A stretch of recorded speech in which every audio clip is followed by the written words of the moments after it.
అందరికీ నమస్కారం. నేను మీ జగన్మోహిని.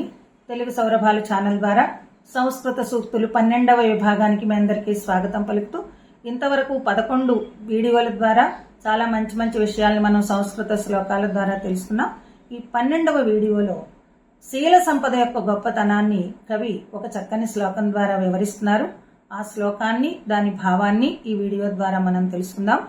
మిత్రం స్వచ్ఛతయా రిపుం నయవిధైః లుబ్ధం ధనైఃరీశ్వరం కార్యేణ ద్విజమాదరేణ యువతిం ప్రేమాధిభిర్ బాంధవాన్ అత్యుగ్రస్తుతిభిః గురుం ప్రణతిభిర్ మూర్ఖం కదాభిర్ బుధం విద్యాభిః రసికం రసేన సకలం శీలేన కుర్యాద్వశం. దీని భావం ఏమిటో చూద్దాం. మిత్రం స్వచ్ఛతయా, మిత్రులు మనకి ఎలా వశమవుతారట? స్వచ్ఛతయా అంటే నిష్కల్మషంగా వ్యవహరిస్తే, స్నేహితుల మధ్య ఏ విధమైనటువంటి కల్మషము లేకుండా కనుక ఆ స్నేహాన్ని కొనసాగిస్తే మిత్రులు మన వశం అవుతారు. అంటే ఆ స్నేహం ఎల్లకాలము నిలిచి ఉంటుందన్నమాట. రిపుం నయవిధైః, రిపు అంటే శత్రువులు. శత్రువుల్ని వశం చేసుకునే తీరు ఒకళ్ళకొకళ్ళు దెబ్బలాడుకోవడం కాదట. కూర్చుని చక్కగా చర్చించుకుని మంచి చెడ్డలు మాట్లాడుకుంటే, అంటే నీతిని బోధించడం వల్ల శత్రువులు వశమవుతారట. లుబ్ధం ధనైః, లుబ్ధుడు అంటే పిసినారి. పిసినారిని ఎలా వశం చేసుకోవాలి, ఎలా లొంగుతాడట? ధనైః, ధనాశ చూపి.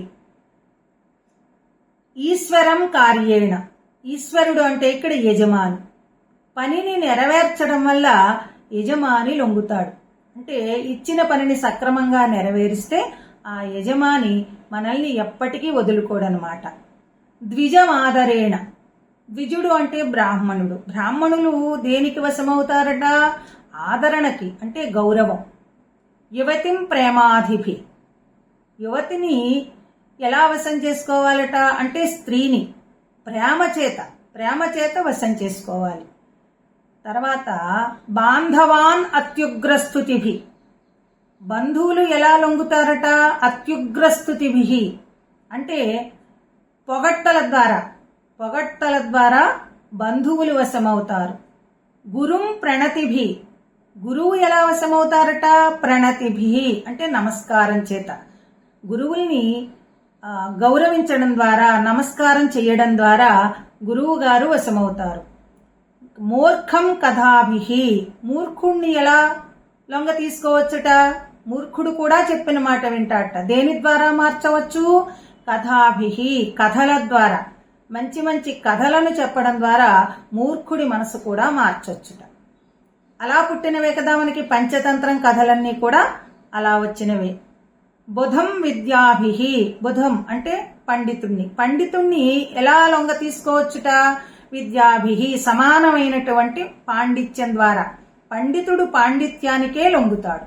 రసికం రసేన, రసజ్ఞత కలిగినటువంటి వ్యక్తులు ఆ రసికత కలిగిన వ్యక్తులకే లొంగుతారన్నమాట. రసికత అంటే సరసంగా మాట్లాడడం, చక్కని పాండిత్యం, చతురత, ఇవన్నీ ఉన్న వాళ్ళు దేనికి లొంగుతారు? అట్లాంటి వ్యక్తులకే లొంగుతారు. కానీ సకలం శీలేన కుర్యాద్వశం, వీళ్ళందరూ కూడా దేనికి వశమవుతారట? చక్కని శీల సంపదకి వశమవుతారు. కాబట్టి ఈ పైన చెప్పిన విషయాలన్నింటికంటే వీటన్నింటితోటి ఒక్కొక్కళ్ళు మాత్రమే లొంగుతారు.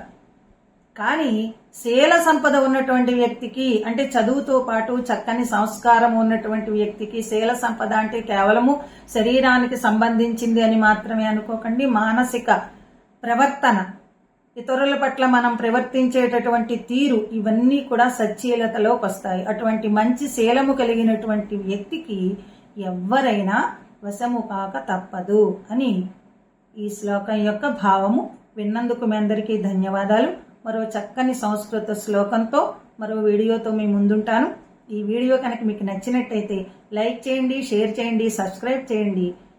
నా ఛానల్ని ప్రోత్సహించండి. Thank you.